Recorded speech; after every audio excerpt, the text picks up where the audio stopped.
근데 지금 중동의 지정한 리스크가 만약에 여기서 더 만약에 격화된다면 저는 그렇게까지는 안 보지만 만약 호르무즈까지 건드릴 정도로 이건 그냥 유가의 상승이 아니에요. 가스만 상승이 아니라 모든 원자재의 상승이에요. 왜냐 말씀드렸잖아요. 결국 전력이자 가스는 비료이자 난방료를 건드리는 자산이거든요. 그렇죠. 그럼 얘가 다 건드리게 되는 거예요. 그래서 어쨌든 이 같은 기상이변발로 이 정도로 저는 상승한다라고 보는데 만약 지정한 리스크까지 저는 그렇게 한번 그게까지 터져버리면은 그죠 엎친 데 덮친 격이 돼버리는 거죠. 딱 정확하게 22년도 2월달 러시아 우크라이나 전쟁이 터졌을 때 그때 이미 라니아가 절정인 상태였고 네. 거기에 전쟁까지 터져버리면서 특히나 원자재를 메인으로 생산하는 러시아가 그렇게 돼버리면서 원자재가 더 가파르게 튀었었잖아요.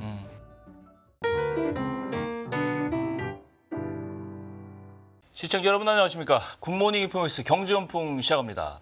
국제유가가 하루 만에 4% 넘게 급락했습니다. 이스라엘과 레바논 무장정파 헤즈볼라의 무력 충돌로 급등하던 유가가 휴전 협상 가능성이 나오면서 진정되는 양상인데요. 이와 더불어서 각종 비철 금속류의 가격 흐름도 변화의 기류가 심해지고 있습니다. 최근 동향 대신증권 리서치센터 최진영 연구위원님과 함께 알아보겠습니다. 어서 오세요. 안녕하세요. 국제유가가 상당히 널뛰는 현상이 좀 심해지고 있어요. 뭐 이슈가 많으니까 그렇겠죠, 물론. 그렇죠. 지난 주말에도 브렌트유 기준으로 해서 8% 넘게 오르면서 배럴당 $80 넘어섰는데 이란이 이스라엘에 미사일 공격하면서 중동 긴장 고조되면서 영향이 있었죠. 근데 다시 또 떨어졌어요. 왔다 갔다 하는데 종합적으로 좀 정리를 해주세요. 예, 사실 이제 이런 지정학 리스크도 지정학 리스크지만 사실 근데 저희는 지정학 리스크 그렇게까지 크게 될까 이렇게 일단은 보고 있어요. 현재로서의 시나리오상. 예. 근데 어쨌든 지정학 리스크가 이슈도 있었겠고 근데 사실 실질적으로 중국의 부양책에 대해서 기대감이 어느 정도 올라왔었다라 볼 수 있는데 근데 또 아시다시피 월요일 날 그러니까 중국의 발개위에서 기자회견을 했을 때 시장에서는 통화정책단에서 9월 달에 완화책이 나왔으니 네. 이제 좀 소비와 관련된 부양책이 나오겠거니 하고 기다렸었는데 뚜껑을 열어보니 원래 2조 위안 예상했는데 2천억 위안밖에 없었거든요. 예. 그럼 뭐지? 해가지고 시장에서 빼고 돈이 빼고 주식도 빼고 결국 원자재도 관련된 수요가 약해질 수 있다라는 또다시 좀 악재 요인으로 해석되면서 또다시 뺐는데 사실 이런 것들 때문에 더욱더 널뛰게 했던 것 같습니다. 이제 지정한 리스크도 지정한 리스크지만은 근데 어쨌든 끊임없이 이란은 자기들이 개입하지 않겠다라는 식으로 얘기를 하거든요. 그러니까 사실 레바논이나 가자는 크게 의미가 없어요. 왜냐 애시당초 산유국 지역도 아니고 그렇죠. 거기다 천연가스를 생산하는 지역도 아니고요. 예. 가장 큰 핵심은 이란이 여기에 개입을 직접적으로 하느냐, 이란과 전면전으로 가느냐 이게 가장 큰 핵심인데 이스라엘이 계속 시비를 걸지만은 이란은 우리는 이렇게 보복은 했지만은 여기서 선 끝내고 싶어, 여기서 선은 끝내고 싶어 계속 이 같은 좀 미온적인 스탠스를 보이고 있다라 보면은 우리가 지정한 리스크 단에서 아직까지는 확전의 단계는 조금은 제한적. 사실 확전이 이루어졌을 때는 그때는 뭐 가격에 의미가 없죠.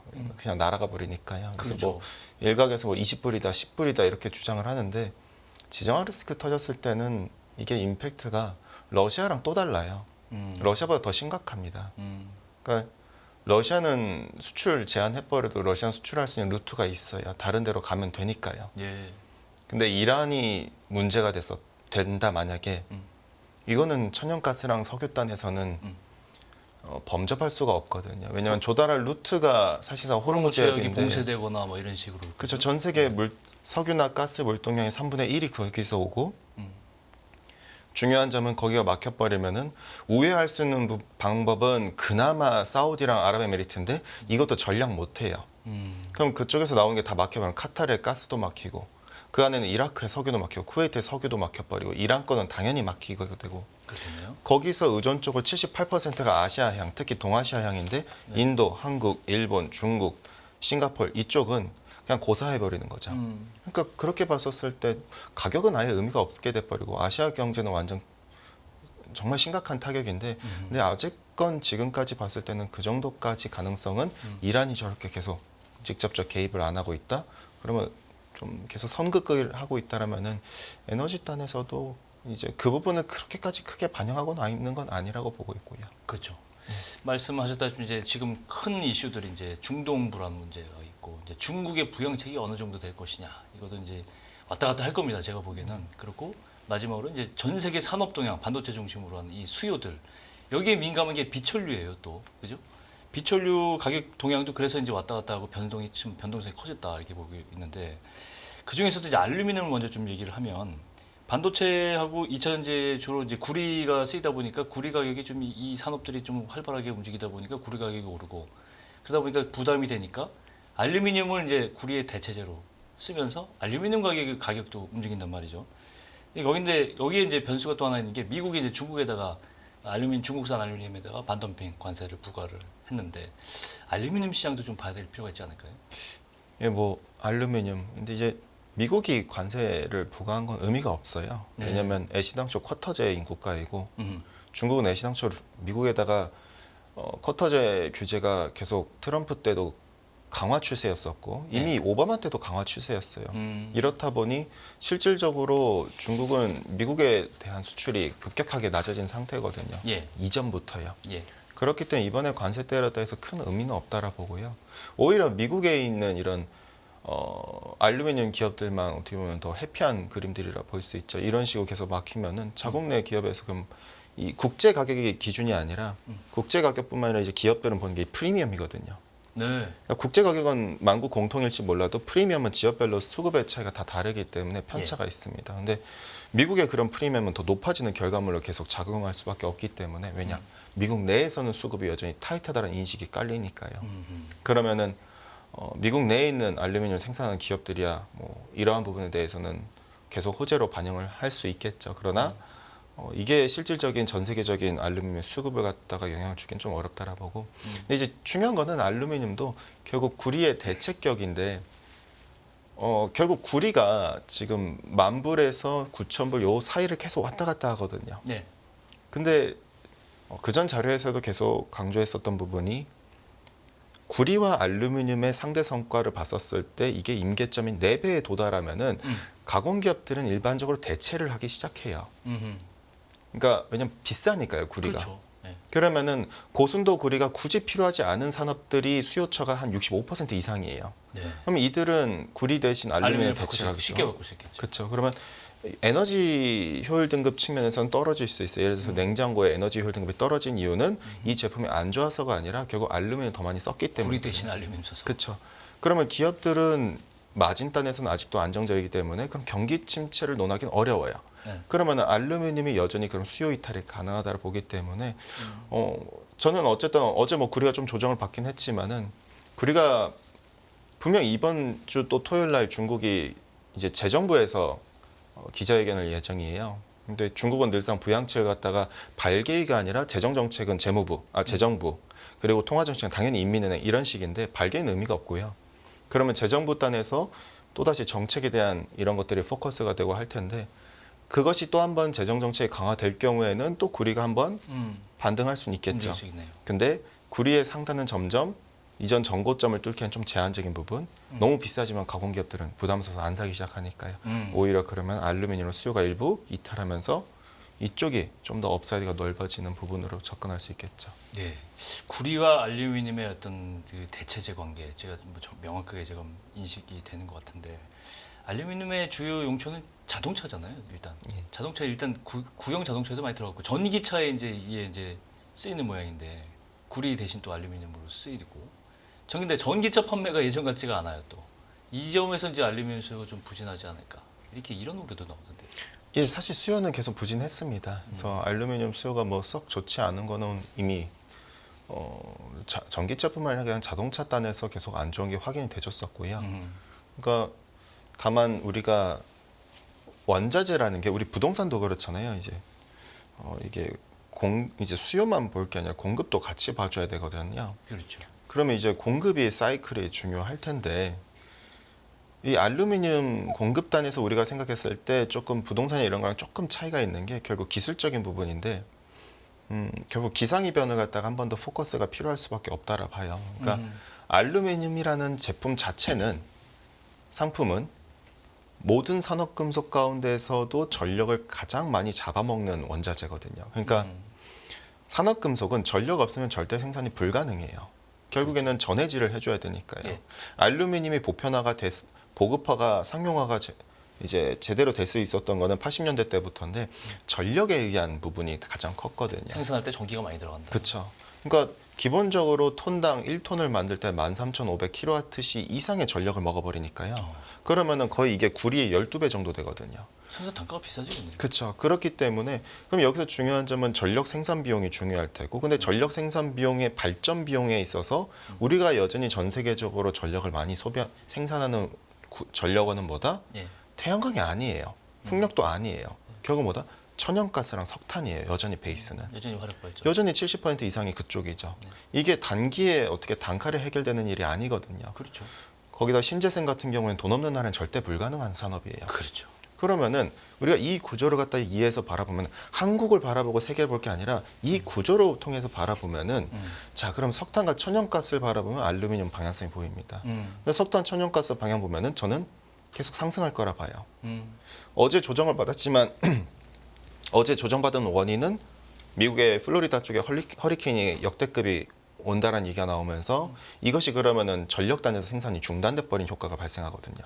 그렇죠. 그렇게 돼버리면 당연히 가스는 내려가는 거죠. 근데 이거는 단기적인 거고 기상 이변적인 측면으로 보면은 이제 그랬으면 라니아에 사실 이미 왔어요. 예.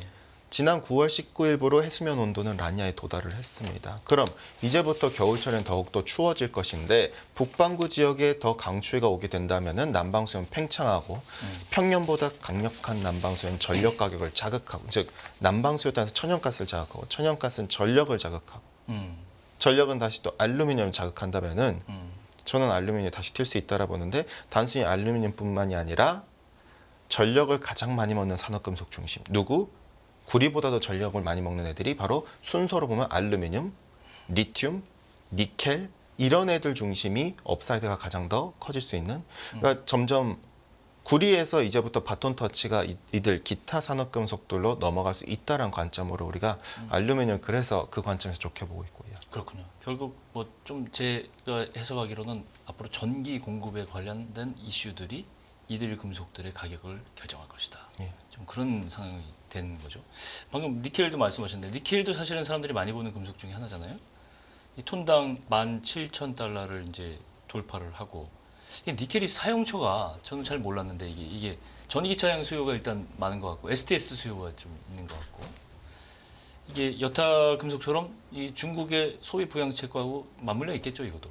그렇죠. 아무래도 니켈의 수요의 여전히 한 65% 가량은 스테인리스 강이에요. STS. 그렇죠. 이제 그리고 30% 가량이 전기차 향이죠. 음. 그래서 많이 올라온 거예요. 사실은 전기차 원래는 5년 전만 하더라도 전체 비중에서 7%도 안 됐거든요.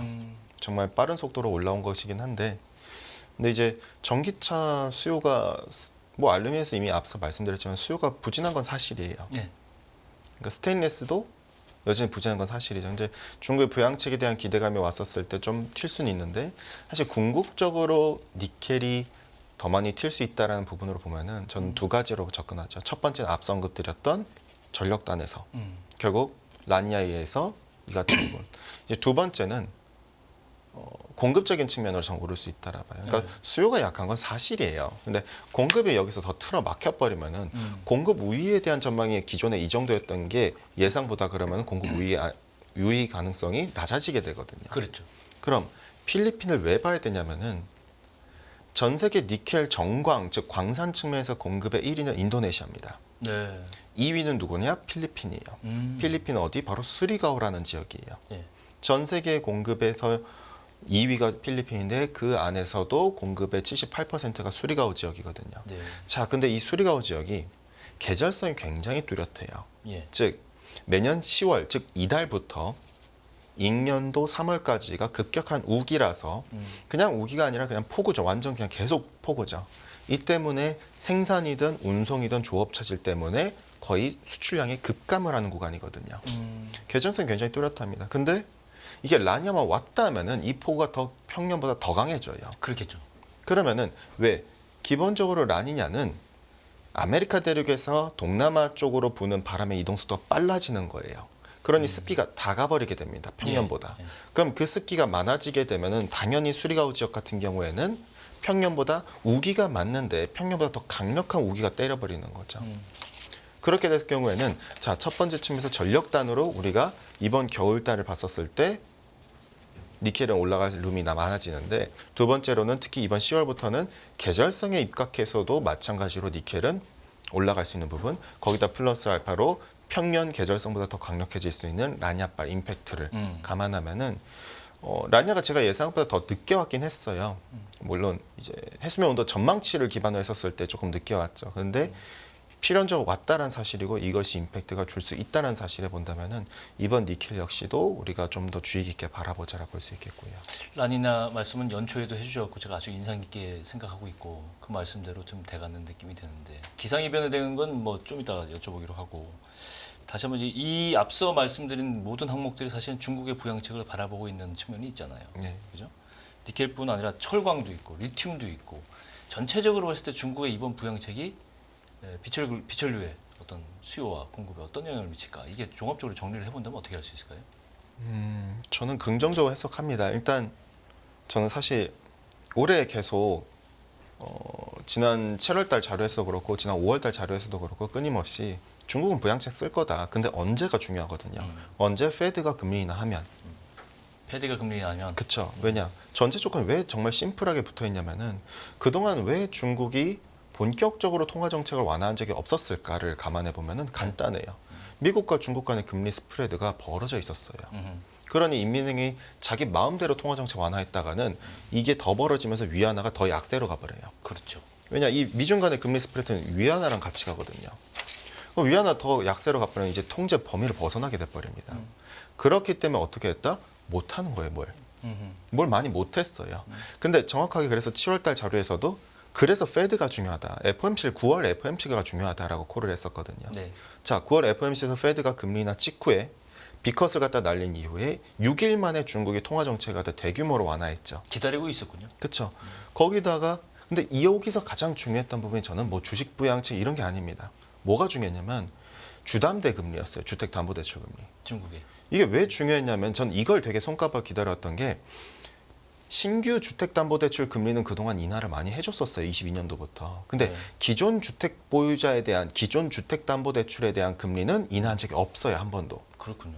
이번엔 처음이거든요. 근데 여기서 중요한 점은 왜 이게 중요했냐면 2020년 8월부터 지금까지 왜 중국의 소비가 망가졌느냐, 무너졌느냐, 왜 이들은 대출 이자 상환만 집중하고 소비가 무너졌었느냐를 보면은 두 가지예요. 첫 번째, 2020년 8월 때 인민은행이 대환대출을 갖다 묶어버리기 시작했어요. 네. 그럼 고금리 하에서 이거 대환대출 묶어버리면은 어렵게 되죠. 두 번째, 금리가 높은 상황에서 공동부유론이라는 시진핑의 엉터리 정책을 추진하면서 소득을 삭감시켜 버렸어요. 강제적으로 정부가. 예. 그럼 임금이 삭감돼 버리면 어떻게 된다? 집을 사는 사람들은 기본적으로 소득이 어느 정도 안정적인 사람들이에요. 그러면은 이것이 사실상 무너져 버리기 때문에 소비가 아니라 이자 상환밖에 못 해버리는 거죠. 네. 자, 거기서 어떻게 보면은 숨통을 틔워준 거예요. 기존 주담대 대출을 갖다 받은 사람들한테 금리를 낮춰줬다. 50pp 낮춰주고 내년 초 사이에 50pp 또 낮춰준다 얘기를 해요. 그러면은 이게 신규 주담대 금리만큼 낮춰주게 되는 효과가 발생하면 이것이 숨통을 트이게 만드는 결과물이거든요. 그렇죠. 이것의 돈들이 일부 소비로 갈 수 있는데 자, 그러면 그 기대감은 오른 건데 저는 또 한 번 더 정책 나올 거라 봐요. 여기서 이제부터는 통화 정책도 통화 정책이지만 재정 정책도 세게 나올 거라고 해요. 왜? 바로 저는 결국 이걸 서포트를 해줘야 된다라고 보거든요. 소비를. 네. 통화 정책만으로는 불가능해요. 결국 소비 부양책이 나와야 되는 그렇죠. 재정과 시너지가 나야 되죠. 근데 그 시점이 언제일까를 보면은 뭐 이번 주 토요일 날 뭐 중국 정부가 이제 기자회견 있겠지만 재정부에서 그게 아니라면도 저는 다음 금리 인하 때라 볼 수 있습니다. 페드가 다음에 또 한번 금리 인하했을 때 기존 주담대에 대한 금리 인하 가능성이 또 한번 열릴 수 있겠고 플러스 알파로 다른 LPR 금리라던가 내지는 MLF 금리 또는 이제 여갈피라던가 아니면은 이제 재정 정책 단에서도 마찬가지로 그에 맞물려서 결국 페드의 금리를 바라보면서 부양책은 더 세질 수 있다라 바라볼 수 있겠고요. 그렇군요. 금 얘기를 안 할 수가 없어요. 또 금 얘기를 안 할 수가 없는 게 이제 많은 분들이 이제 불안한 상황 속에서는 안전자산으로 금을 택해왔고 그러다 보니까 1년 전만 해도 지금 온수당 1,800달러 하던 금이 이제는 2,700달러까지 올라가기도 했잖아요. 한 달여 만에 근데 최대폭으로 좀 최근에는 3거래일 연속 밀리고 있습니다. 이 상황이 밀리는 상황 이유도 좀 궁금하지만 금 가격 전체적으로 전망도 궁금합니다. 예, 뭐 사실 근데 금이 밀렸다 거의 조정에 가깝. 살짝 조정이다. 예, 근데 이제 점점 부담스러운 건 맞아요. 왜냐면은 우리가 계산을 해봤을 때 금 가격에 그럼 우리가 저항선은 어디 있을까? 왜냐면 명목 가격 기준으로 사상 최고치니까요. 그렇죠. 사람들이 느꼈을 때 원자재라는 건 저항선이라는 게 존재하기 때문에 어떤 저항선? 역사적 고점에 대한 저항선을 부담을 안고 살거든요. 예. 그러면은 명목 기준으로는 사상 최고치인데 그럼 저항선 없나 싶지만은 있어요. 바로 실질 가격이죠. 물가를 환산을 해서 보면은 지금은 2,600달러대지만은 실질 가격 기준으로는 2,340불 정도입니다. 물가 감안하면. 맞습니다. 그럼 이게 사상 최고치는 그럼 언제였는가 갖다 감안하면 실질 가격은 바로 2차 오일 쇼크가 발생했었던 이제 80년대 초반이 돼요. 예. 이때가 그러면은 우리가 봤었던 사상 최고치였어요. 그게 2,640불인데 환산하면 그렇죠. 명목으로 그럼 환산하면 이게 한 2,900불대가 되는 거겠죠. 아직 룸이 있네요. 그렇죠. 그러면은 여기서 지금 금 가격 업사이드가 10% 정도 남아 있다라 보는데 근데 이제 주식 하시는 사람들한테 10%더 오를 놈이 있으니까 그렇죠. 사라면은 이거 뭐 이상한 소리 하고 있네 이럴 수 있어요. 그래서 저는 그렇죠. 차라리 그러면 은을 투자할 것인가? 은도 나쁘진 않아요. 근데 이제 변동성이 너무 높죠. 경기에 민감제로서의 영향이 더 크니까요. 예. 이제 그렇다 보니 그럼 무엇일까 고민해 보면은 저는 금광기업이 더 매력적일 수 있다. 금광기업. 맞습니다. 왜냐 금광기업 같은 경우에는 지금 금광기업 ETP들을 보면은 성과가 이 금광기업들의 마진이라 있어요. 금현물 가격에서 투자 비용과 개발 비용과 실제 유지 비용까지 감안한 AISC 코스트를 뺀 값입니다. 예. 이 금광기업의 이익을 못 쫓아가고 있어요. 아직도. 오. 온스당 1,200불 정도 지금 이익이 나고 있는데 네. 근데도 불구하고 이걸 갖다가 거의 못 쫓아가고 있어요. 그러면 왜 그럴까 고민해 보면은 제가 볼 때는 지금의 모든의 돈들은 금에만 포커스돼 있어요. 계속. 네. 근데 이 돈들이 결국에는 다시 금이 점점 상당히 조금씩 닫혀가면은 어쨌든 근데 금 가격은 좋은데 그동안 계속 소외되어 왔었던 자산인 금광기업이 업사이드 측면에서 더 상대적으로 더 따라붙을 수 있는 낫다라고 룸이 있잖아요. 그쵸. 그 룸이 있기 때문에 이 부분이 포커스 될 수 있다라는 거죠. 그래서 오히려 저는 좀 더 금광기업들이 금도 매력적이긴 하지만은 금광기업이 더 낫지 않을까라는 실제로 지금까지 성과를 보면은 금광기업이 훨씬 더 조금 더 아웃퍼폼 잘 해주고 있어요. 근데 저는 이 부분 따위서 그래도 여전히 금 대비 소외되어 왔었던 부분을 감안하면은 이것에 있어서 역사적으로 늘상 이 금광기업 마진과 금광기업 자산들 간의 성과가 거의 비슷했었는데 요 최근에 이같이 벌어져 있는 부분들을 다시 한번 갭을 이제 좀 이렇게 좁혀 나가는 부분이 있지 않겠는가 바라보고 있고요. 어떤 대표적인 기업들이 있습니까? 제가 컴플라이언스상 말씀드렸었고요. 알겠습니다. 마지막으로 이 라니냐 얘기를 안 할 수가 없습니다. 뭐 연초에도 라니냐를 굉장히 강조하셨고 그만큼 웨더마켓 이 기상 이변이 이 방금 지금까지 우리가 얘기했던 모든 원자재와 비철류들을 포함해서 영향을 많이 미치는 가장 큰 요인 중에 하나인데 기상청 예측을 보면 올 여름이 더웠던 만큼 올 겨울 매우 춥다. 이렇게 하면 북반구의 겨울이 굉장히 혹독할 것이다. 이런 게 나오는데 그러면 당연히 추워지면 그럼 연료 소비가 많아질 것이고 분명히 연료 소비가 많아지다 보면 방금 말씀하신 대로 전기 수요라든가 비철류에까지 영향을 미치는데 종합적으로 전망을 좀 해주세요.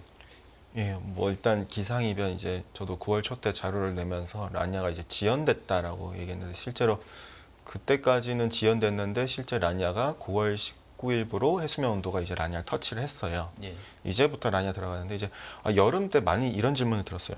너무 더우니까 라니아 안 오는 거 아니냐. 근데 사람들이 이제 좀 잘 모르시는 부분이 라니아 오면 무조건 춥다가 아니에요. 기간별로 달라요. 라니냐는 여름철에는 어떻다? 라니아 오기 직전에는 습도가 높아요. 그러니까 어디 지역이 바로 동아시아 지역이라든가 특히 이제 중국 남부 지역이라든가 동남아 지역 습도가 평년보다 높고 그리고 비가 더 많이 내려요. 강수량 자체가. 예. 우리가 서울에 계신 분들은 모르겠지만은 호남이나 영남 지역 분들은 올해 폭우가 심했어요. 많이 예. 심했죠. 근데 그게 사실은 라니아 오기 직전에 보통 그같이 비가 더 많이 오게 되는 부분이거든요. 예. 자, 그러면은 이같이 봤었을 때, 자, 겨울철로 가면은 라니아 땅에서 그럼 북반구 지역 그럼 또 어떻게 바뀌냐? 여름과 달리 훨씬 더 강추가 와요. 근데 이게 특히 라니아만 됐다면 이 제트 기류가 즉 북극의 한파가 못 내려오게 도는 제트 기류가 약해지는 구간이 발생을 많이 해요. 네. 그럼 이 구간으로 북극 한파가 내려오면서 어디까지? 미국을 기준으로 보면은 휴스턴 지역까지 내려요. 즉 멕시코망 앞바다까지. 남부까지. 근데 거긴 원래 평년 지난 200년 동안 평년 기온이 20도예요. 근데 겨울철에도 따뜻하거든요. 예. 근데 그 지역에 이제 북극 한파가 오면은 21년도 겨울 때도 그랬고 2017년 말 때 겨울 때도 그랬지만은 송유관이나 이런 애들이 얼어버릴 정도예요. 그렇겠죠. 그렇게 되면 그 당시 때도 유가가 그냥 튀어버렸었거든요. 어. 그래서 이 부분에서 난방이 그러면 시작되면 가스도 튀고 그러면 이것이 결국 난방률을 밀어 올려요. 예. 왜냐하면은 천연가스만 날아가는 게 아니라 대체제는 석탄도 있겠지만은 근데 결국 또 다른 대체 난방률까지 건드려요. 난방률 건드리는 궁극적으로 나중에 유가를 건드리죠. 네. 지금의 유가야 미국 대선 앞두고 있어서 정치적인 이런 부분들이 있기 때문에 좀 잔잔해 있지만은 이것이 그럼 또 한번 자극될 수 있겠고 두 번째 얘가 또 앞서 말씀드렸던 전력이라던가 뒤에서 메탈 그리고 얘가 또 다시 질소의 비료를 자극하게 되고 질소의 비료가 곡물을 자극하거든요. 근데 지금 이 질소의 비료 같은 경우에는 단위 생산으로는 중국이 1위지만은 지역별로 생산의 51%가 중동이에요. 왜냐 이들은 천연가스 베이스로 생산하다 보니까요. 네. 근데 지금 중동의 지정한 리스크가 만약에 여기서 더 만약에 격화된다면 저는 그렇게까지는 안 보지만 만약 호르무즈까지 건드릴 정도로 이건 그냥 유가의 상승이 아니에요. 가스만 상승이 그냥 모든 원자재의 상승이에요. 왜냐 말씀드렸잖아요. 결국 전력이자 가스는 비료이자 난방률을 건드리는 자산이거든요. 그렇죠. 그럼 얘가 다 건드리게 되는 거예요. 그래서 사실 어쨌든 이 같은 기상이변빨로 이 정도로 저는 상승한다라고 보는데 만약 지정한 리스크까지 저는 그렇게 한번 그게까지 터져버리면은 엎친 데 덮친 격이 되겠죠. 그렇죠. 엎친 데 덮친 격이 돼버리는 거죠. 딱 정확하게 22년도 2월달 러시아 우크라이나 전쟁이 터졌을 때 그때 이미 라니아가 절정인 상태였고 네. 거기에 전쟁까지 터져버리면서 특히나 원자재를 메인으로 생산하는 러시아가 그렇게 돼버리면서 원자재가 더 가파르게 튀었었잖아요. 물론 가파르게 튄다는 건 원자재가 늘상 자산별로 보면 경기치체 직전까지도 그러니까 사실 어떻게 보면 원자재가 아웃퍼폼 했을 때 그 다음엔 침체가 일반적으로 많이들 발생을 하긴 하는데 그럴 정도의 임팩트가 올 수가 있다면은 뭐 그렇게까지는 보지는 않지만 경계는 필요하겠죠. 라니아까지만 일단 저는 놓고 보고 있고요. 말씀 들으니까 굉장히 큰 파동이 한번 올 수도 있다 생각이 드는데 어쨌건 기상이변을 좀 더 확인을 한 다음에 좀 움직이는 게 좋지 않을까라는 생각이 또 듭니다. 그래서 일단 1차적으로 그냥 기본 베이스는 저희는 라니아라 봅니다. 그러니까 지정한 리스크는 일단 현재로 별개로 따로 떼서 보고 있고요. 그렇군요. 예, 기상 이변 가능성 라니냐 얘기까지 원자재 시장 종합해서 알아봤습니다. 대신증권 리서치센터 최진영 연구위원님과 함께했습니다. 고맙습니다. 감사합니다.